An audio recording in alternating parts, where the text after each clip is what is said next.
Hi, this is Fran with Stampendous.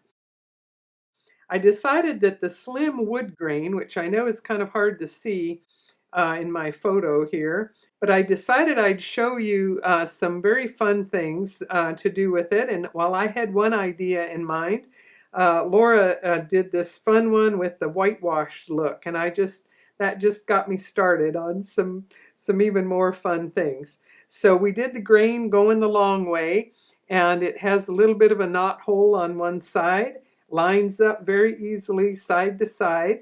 And if you want to use it in just your toffee or real light color, you can get just a very faint wood grain pattern in the background, like on this one. And here, we've used just strips of it or sections of it and embossed mom over the top of it. And this one is so fun using the gift wallet die. We did the whole outside there. That's probably the easiest way to see the wood grain. And it lines up just like it's another board. So it's easy to work with. And here on the little panel on the inside is just very fun as well. Here we made just a couple of little notches into it to make a fence.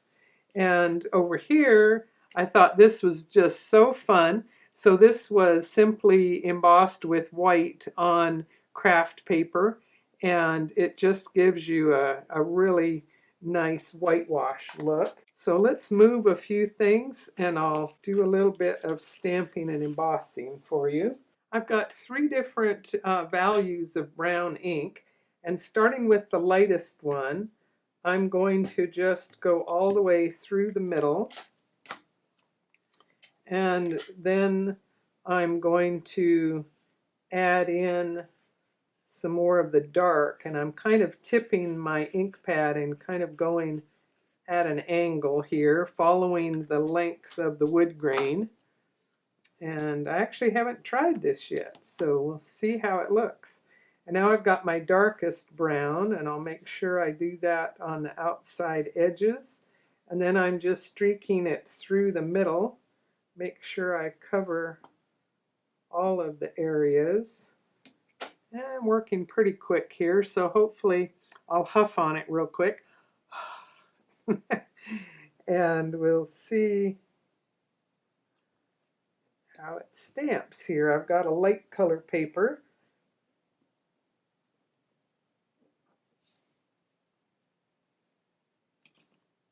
So that looks quite weathered, and the light colors are quite light. So probably I would come back and do some more sponging to finish this off. And let's test this out here. Now this color is almost too light. I think I'll move up to my sepia.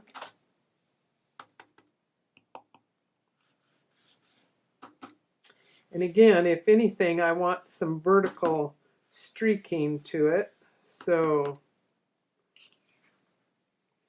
And I just had another idea as well. If I wanted to enhance one section as though this was one board, I might just cover that in a straight line. And since this is the textured side that I didn't want, I'm going to go ahead and use it at the moment for a mask here.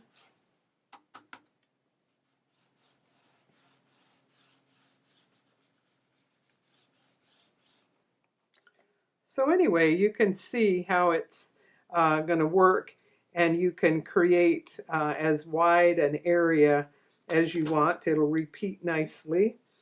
And then I wanted to show you an embossing couple of options.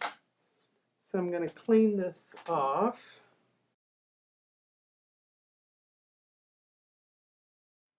I think we'll do another variation here on our caramel color paper. So I've pulled out some midnight black, and I happen to have it in a big enough container that will be easy to work with here. So now I'm going to ink it with my Versamark. to make sure we get it completely inked. It has a lot of very fine detail, and sometimes if I miss a section, I've got to look close to make sure I've got it all inked. So this powder is my clear bark, and whether you have just a jar and you can start pouring, or whether you have some already in the container, I'm going to hold this up and I'm going to let it fall in the direction of the grain. And I could do the whole thing, of course, in the clear bark, which would be perfect, but I thought I might as well show you the easy way to combine a couple of colors. So now I did the lighter color first, and now I'm doing the black.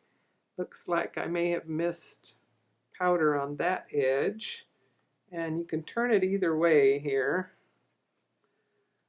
but letting it fall the direction of the grain is going to work beautifully here.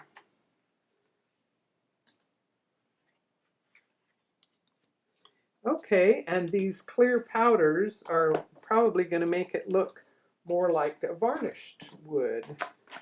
So let's get out our heat tool and see what we get here.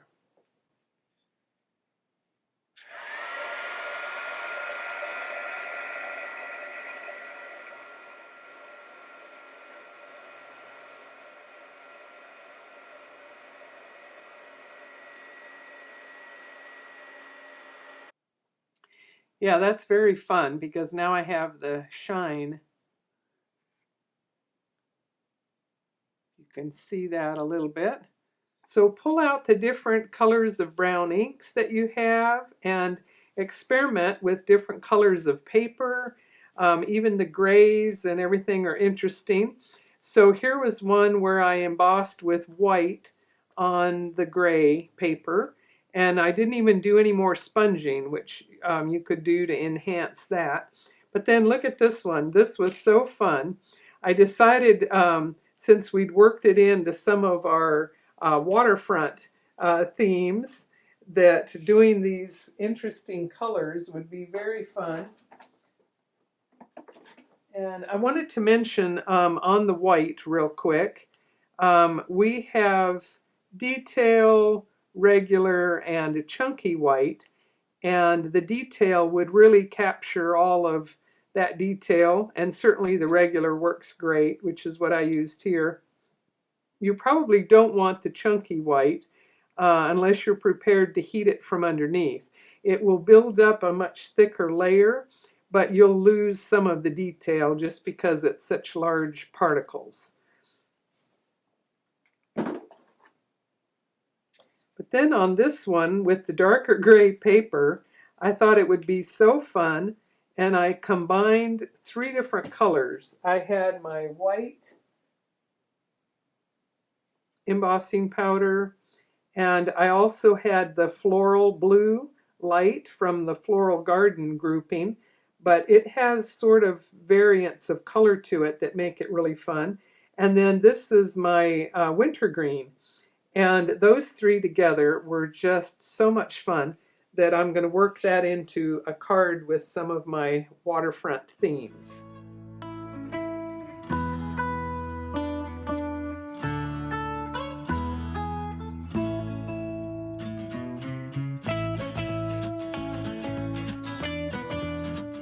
So now you've got some tips that will really let you get your mileage out of the slim wood grain stamp.